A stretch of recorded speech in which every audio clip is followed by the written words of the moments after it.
Club. Today, our featured artist is a Dutch painter named Vincent van Gogh. And we're going to read this book, The Starry Night by Neil Waldman. Neil Waldman wrote this book because he became fascinated with Vincent van Gogh's paintings as a child. So he imagined what it would be like to invite Vincent van Gogh to New York City, his hometown. He imagined showing Vincent van Gogh around the city and painting various New York City landmarks. So let's get started with The Starry Night. Across the shaded hills and winding pathways of Central Park, daffodil stars exploded in yellow splendor.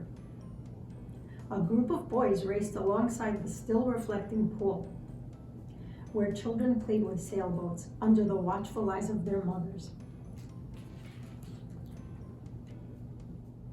The boys darted around a sharp curve and ran past the frail-looking men, who stood before an old wooden easel. The last of the boys came to a stop as the others charged off onto a grassy field. "Come on, Bernard," one of them called back, but Bernard didn't move. He just stood there, staring at the brightly colored canvas. The man glanced at Bernard and returned to his painting. Bernard sat down in the grass. After a while, the man turned and nodded. "It's finished," he said in a funny-sounding English. "The Big Apple never looked better," Bernard beamed. The man began packing up his paints and easel. "Where are you going?" Bernard asked. "To find another place that asks to be painted." "What's your name?"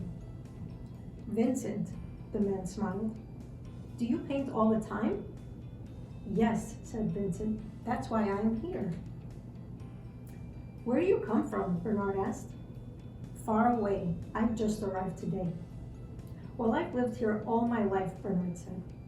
"I could show you some amazing places." "I'd like that very much," said Vincent. Bernard took Vincent north to Harlem, south to the Statue of Liberty, and east to the Brooklyn Bridge. They spent their days in Greenwich Village, in Chinatown, in Times Square, and on Fifth Avenue.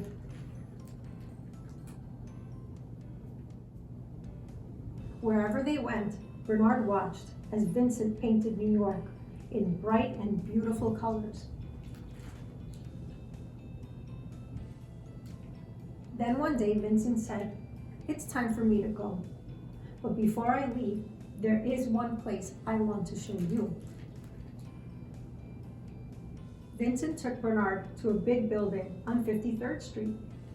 Inside, the walls were covered with beautiful paintings. They went up an escalator to the second floor. Vincent led Bernard to a blue and yellow painting of a country village at night. Bernard stood silently for a long time. He could hardly breathe. Then he felt a shiver pass through him. "Vincent, it looks exactly like one of yours. You painted this picture, didn't you?" But there was no answer. "Vincent?" Bernard spun around, but Vincent wasn't there. "Vincent," he called, "where are you?" Bernard raced through every room of the museum, but his friend was nowhere to be found. He walked sadly back to the blue and yellow painting. Bernard looked at the swirling stars, the orange moon, and the sleeping village. He thought about the many days when he had watched in wonder as Vincent painted the streets of Harlem, Midtown, the village, and the great lady with the torch from across the bay in Battery Park. "The Big Apple never looked so great," Bernard whispered. His eyes widened. He turned and left the museum. Bernard came back a few minutes later carrying a brown paper bag. He sat down across from Vincent's painting. Then he opened the bag took out a sketch pad and a box of colored pencils. And Bernard began to draw.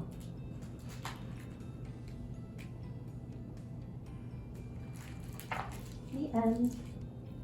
That's The Starry Night by Neil Waldman.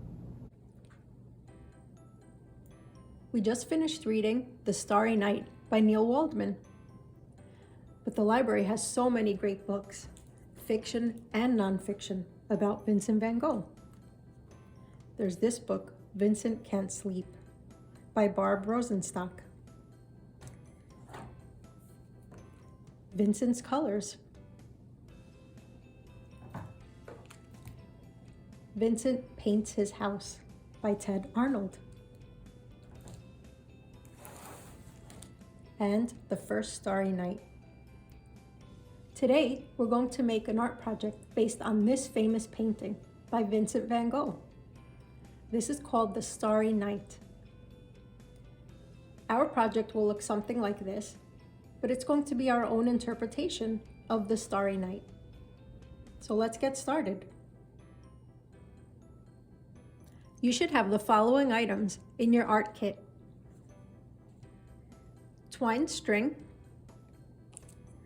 wooden star stickers, various pieces of felt and foam sheets, and a large blue felt sheet.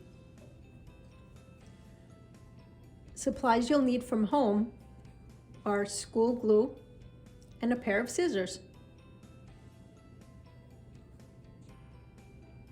If it's helpful, you can look at the printout that came with your art kit. What we're going to be making will look more like this. First, take your green felt sheet. We're going to make a grassy area on the bottom of the blue felt.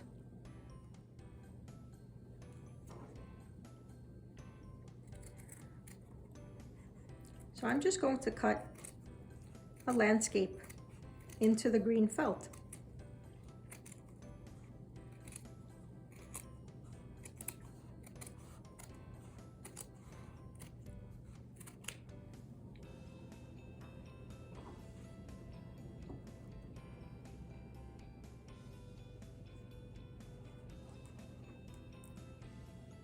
So there's my first piece.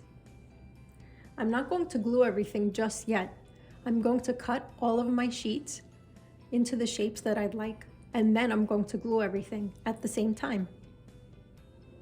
Next, I'm going to use my brown foam sheet, and I'm going to cut the cypress tree that's depicted in the Starry Night painting. You can get creative when you're cutting out your tree. You can cut it in any shape you like.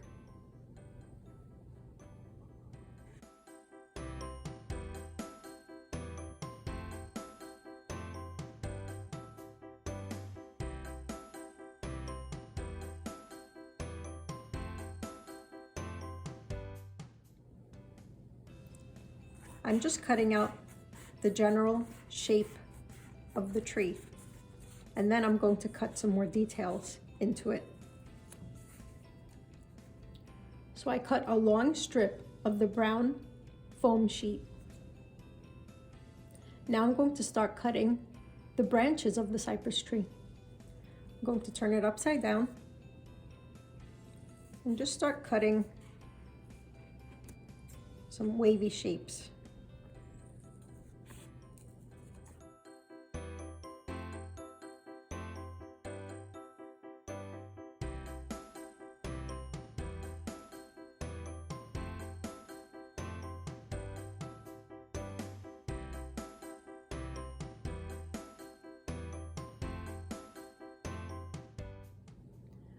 There's my cutout from the brown foam sheet.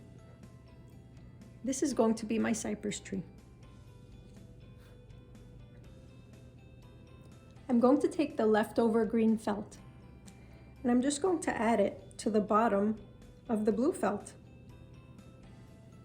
I'm just going to use it to cover the bottom of the cypress tree. It also creates a little bit of texture. Next, I'm going to take the black piece of felt and just cut strips. I'm going to place the strips in the cypress tree. That'll make it look like there are shadows on the tree. So I'm just going to cut strips like this and place them throughout the tree.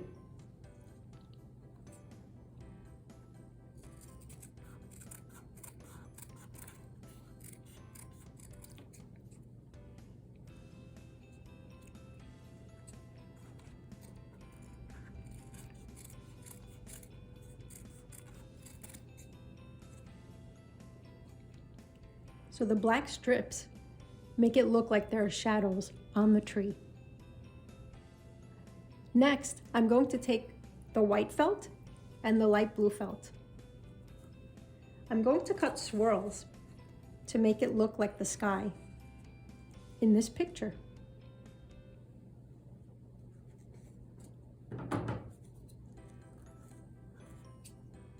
going to cut this in half and just start cutting swirls.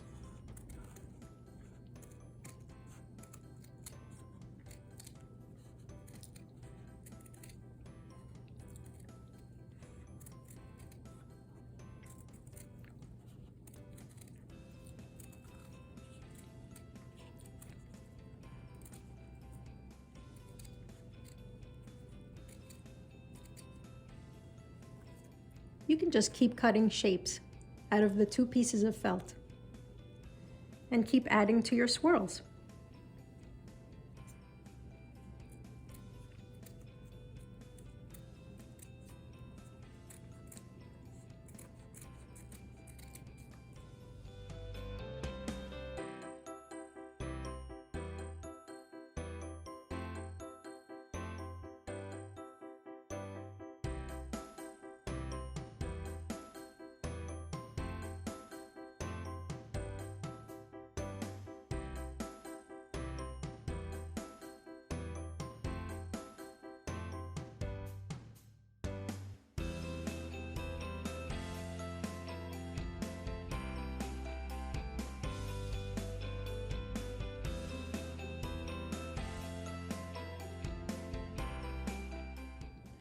Now I'm going to take the strips that I cut and place them throughout the sky in my project.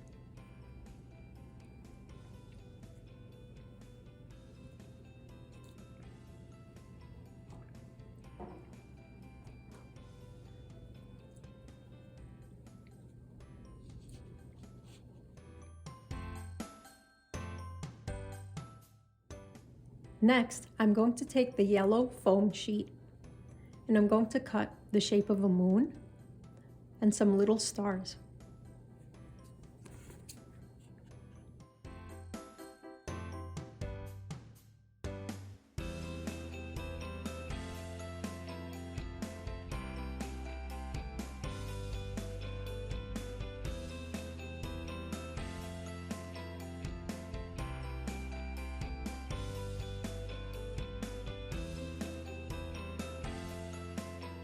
Here's my crescent moon.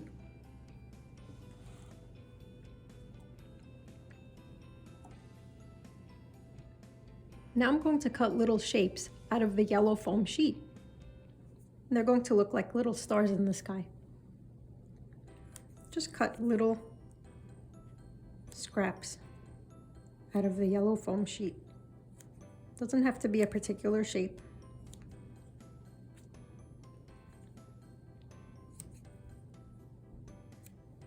So all of these tiny little yellow shapes are going to look like stars in the sky. You can place them wherever you like.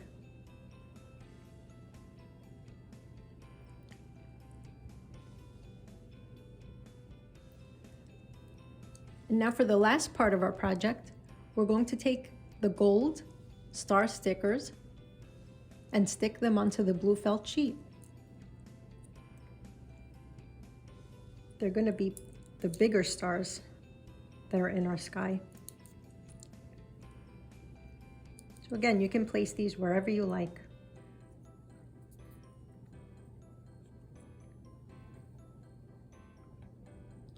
Now it's time to start gluing. Just take each part of your project, piece by piece. place school glue on the back and glue it onto the blue felt sheet. Then let it dry for about 15 to 20 minutes. Once everything has dried, take the twine string and run it through the holes at the top of the blue felt sheet. Then you can hang your work of art.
For the star stickers, there's a sticker on the back.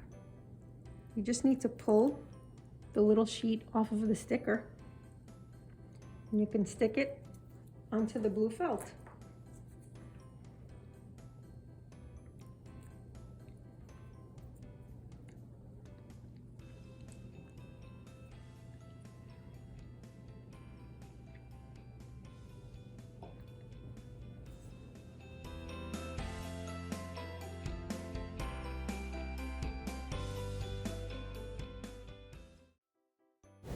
Vincent Willem van Gogh was born on March 30, 1853, in the Netherlands. He is well known for his vivid and colorful self-portraits, paintings of flowers, and landscapes, such as Starry Night. He greatly influenced the style of art called Expressionism, which shows the emotions of the artist. Van Gogh did not begin his career as an artist until 1880. In the following 10 years, he produced more than 800 oil paintings and 700 drawings. He moved around frequently, painting and studying art in the Netherlands and Belgium. In 1888, he moved to France, where he did some of his best work. Vincent van Gogh died on July 27, 1890, near Paris, France, at the age of 37. During his lifetime, Van Gogh sold only one painting. However, they became astoundingly popular after his death, especially in the late 20th century, when his work sold for record-breaking sums at auctions around the world and was featured in blockbuster touring exhibitions.